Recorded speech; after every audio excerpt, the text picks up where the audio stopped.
वकील समाज के अंदर उनको साइडलाइन कर दिया। 5 दिन में सफलता प्राप्त हो गई।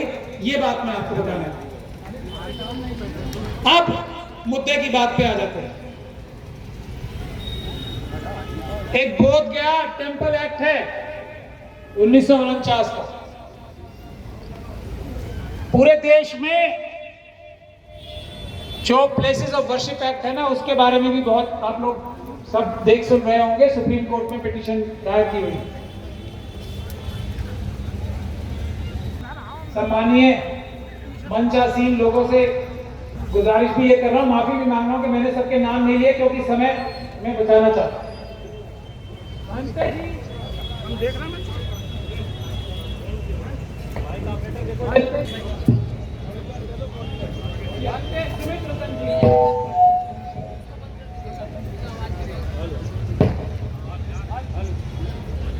हेलो,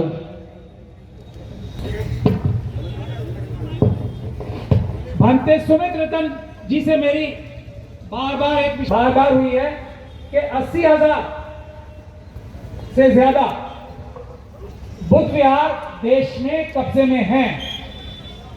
उनको आजाद कराने की मुहिम छेड़नी चाहिए। कुछ साल पहले से हमारी ये बातें हो रही। कुछ मजबूरियां थी, कुछ समस्याएं थी, मेरी तरफ से भी थी। मुझे वकील नहीं मिल रहे थे उत्तर प्रदेश में, क्योंकि सबसे पहले उत्तर प्रदेश में ही एक जगह पे, अभी मैं नाम नहीं खोलूंगा, कुछ कार्रवाई करने की प्लानिंग बन रही। अब मैंने अपनी तरफ की भंते जी जो परेशानी थी वो दूर कर ली है। मैंने वकील आइडेंटिफाई कर ली। जनसभा के सामने हथेली पे लेके तैयार हूं। इस काम को आरंभ करने के लिए मैं गुजारिश करना चाहता हूं, मेरे इस प्रस्ताव पे आप लोग गौर फरमाएं और मुझे आदेशित करें। और मुझे तो आप सब लोग जानते हो ना, जिस काम का मैं बीड़ा उठाता हूं बाबा साहब की तरह, खत्म किए बगैर मैं पीछे कदम नहीं उठाऊंगा।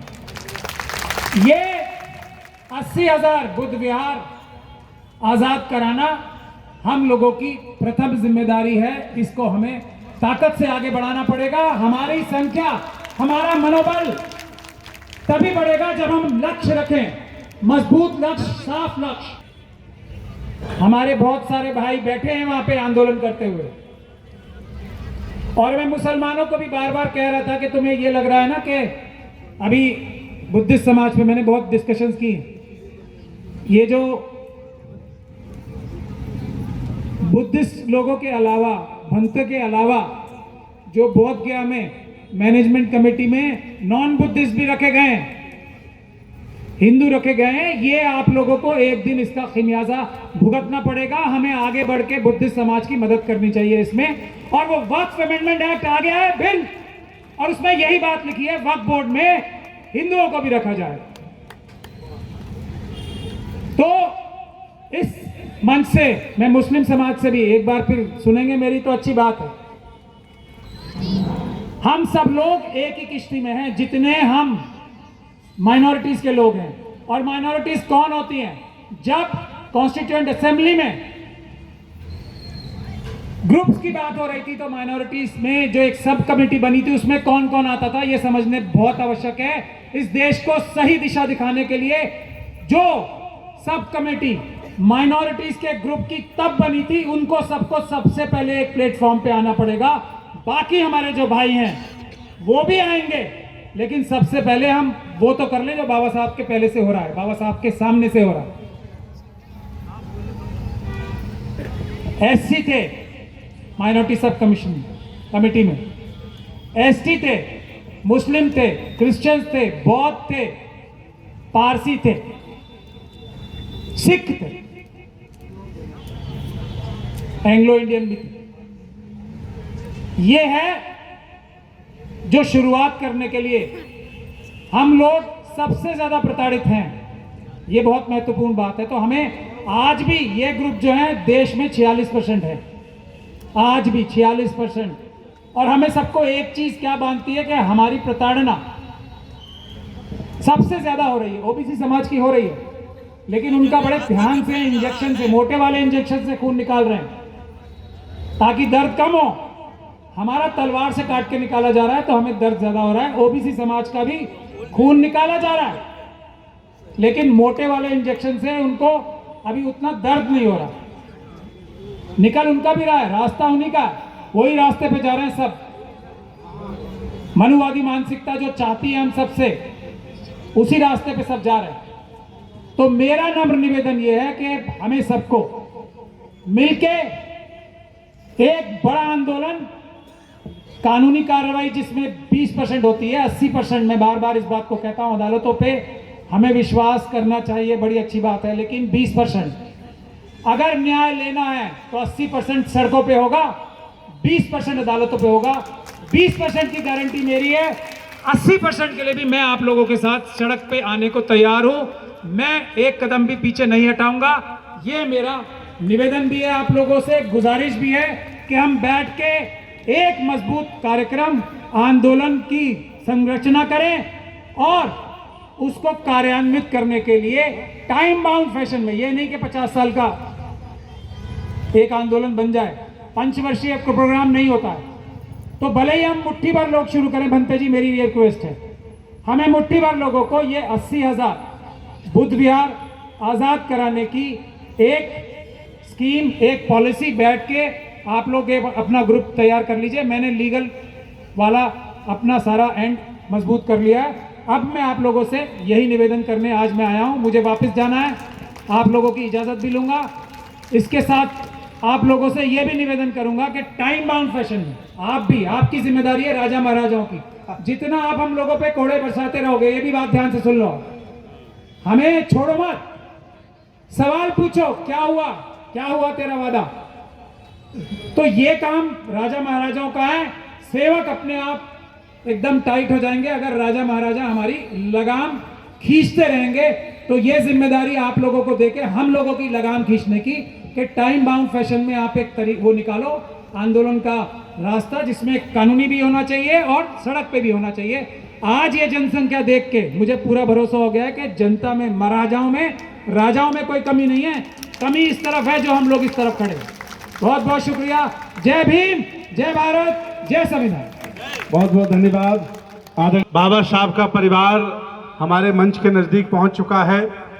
पूरी भारतीय बौद्ध महासभा की टीम आ चुकी है। राजेंद्र पाल गौतम जी भी रेलवे स्टेशन से यहाँ के लिए चल दिए हैं और मैं चाहता हूँ उनके लिए 3 लोगों के लिए स्पेस बनाया जाए। सम्मान आपने बहुत देर ले लिया, आगे बैठ लिया, पीछे आगे हो जाए प्लीज। अब मैं सम्मान के लिए 7 लोग बुलाना चाहता हूँ, मंच पर आ जाए फटाफट, मैं उनको सम्मानित कर दूं ताकि बात आगे बढ़ जाए। सरजीत सिंह संजय मंच पर आ जाइए। शील रतन बौद्ध हमीरपुर, मान सिंह कुशवाहा जी, इंजीनियर योगेंद्र कुशवाहा जी और अतर सिंह बौद्ध जी, ये लोग, और डॉक्टर भागीरथ जी, इतने लोग मंच पर आ जाएं। इनको हम लोग सम्मानित करना चाहते हैं, आ जाइए तुरंत। इसके बाद बाबा साहब की एंट्री होने वाली है। बाबा साहब का परिवार आ रहा है, थोड़ा उथल पुथल हो जाएगा। बड़ी खुशी की बात है, झांसी की धरती पर परिवार आज झांसी आ रहा है, ये खुशी की बात है। आप चाहे जहाँ बने रहिए, चाहे जिस दल में बने रहिए, लेकिन जुबान इतनी गंदी मत करिए कि दल आपको भगा दे तो कम से कम आंख में मिलाने में आपको तकलीफ पैदा हो। बहुत लोगों ने दिल दुखाया है मेरा। कोई हमसे कांग्रेस का दल्ला कहता है, कोई मुझसे सपा का दल्ला कहता है, कोई मुझसे क्या क्या नहीं कहता है। इतना मैं खून के आंसू रोया हूँ। मैं बताना आपको चाहता हूँ कि बाबा साहब को सताया होगा उन जालिमों ने जिनसे हम कभी लड़े नहीं। ज्योतिबा राव साहब को सताया होगा उन जालिमों ने जिनसे हम कभी लड़े नहीं। लेकिन मुझे तो मेरे जालिम जो दलित ब्राह्मण हो गए हैं, ओबीसी ठाकुर हो गए हैं, रात दिन मेरे साथ भेदभाव और जातिवाद करते हैं। बताओ मैं किस थाने में रिपोर्ट दर्ज कराऊं? मैं 27 साल से बौद्ध भिक्षु हूँ, आज भी मेरे साथ जातिवाद होता है, छुआछूत होती है, भेदभाव होता है, जाति के आधार पर मुझे दान नहीं दिया जाता, भोजन नहीं दिया जाता। मैं 27 साल से बौद्ध भिक्षु हो गया हूँ। एक यादव मुझसे कह रहा था कि मुझे पुलिस ने निकाल दिया, मैं बौद्ध बनना चाहता हूँ। मैंने कहा भैया यहाँ मत आओ, मैं 27 साल से अपनी जाति नहीं धो पाया हूँ, तुम भी नहीं धो पाओगे। ये लोग बौद्ध बनकर के भी जातिवादी बने रहेंगे। तो ऐसे लोगों से नुकसान है। बाबा साहब का सबसे बड़ा नुकसान ये लोग कर रहे हैं जो जातिवाद फैला करके और एक दूसरे की बुराई भलाई कर रहे हैं। इनसे बचना होगा।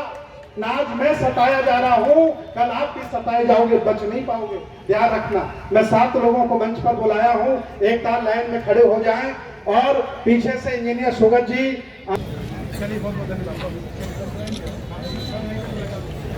ये वो लोग हैं जिन्होंने आलोचकों का ध्यान नहीं दिया, जिन्होंने जातिवादियों की बात नहीं सुना। ये लोग हमारे कार्यक्रम में सहयोगी बने, इन्होंने मदद की, गालियां खाई, जाने कितनी गालियां इन्होंने खाई, लेकिन ये डरे नहीं, झुके नहीं। मैं उनका सम्मान कर रहा हूं। ये बहादुर लोग हैं।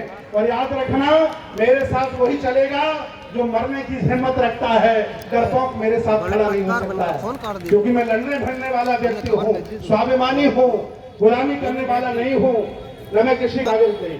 इसी बाबा साहब आगे कि नहीं, कहाँ आगे? भारत रत्न महान और निज कौशल से लिख गए पावन नियम विधान। बेटा, मैं आपसे निवेदन करूंगा, एक बार फिर करूंगा, झांसी के लोग बहुत अच्छे, कोई कमी नहीं है। झांसी के लोग बहुत अच्छे, बहुत प्यार दिया आप लोगों ने। मैं कोई बाहरी नहीं हूं। विचार करिए, अमेरिका में जाके लोग बस गए, लोग जर्मनी में जाके बस गए, लोग झांसी में आके रहने लग लीजिएगा। इसलिए दान आप लोग करिए, सभी लोग हेल्प हमारी करते रहिए, सहयोग करते रहिए। जी गीत सुनाइए। भीमराव अम्बेडकर भारत रत्न महान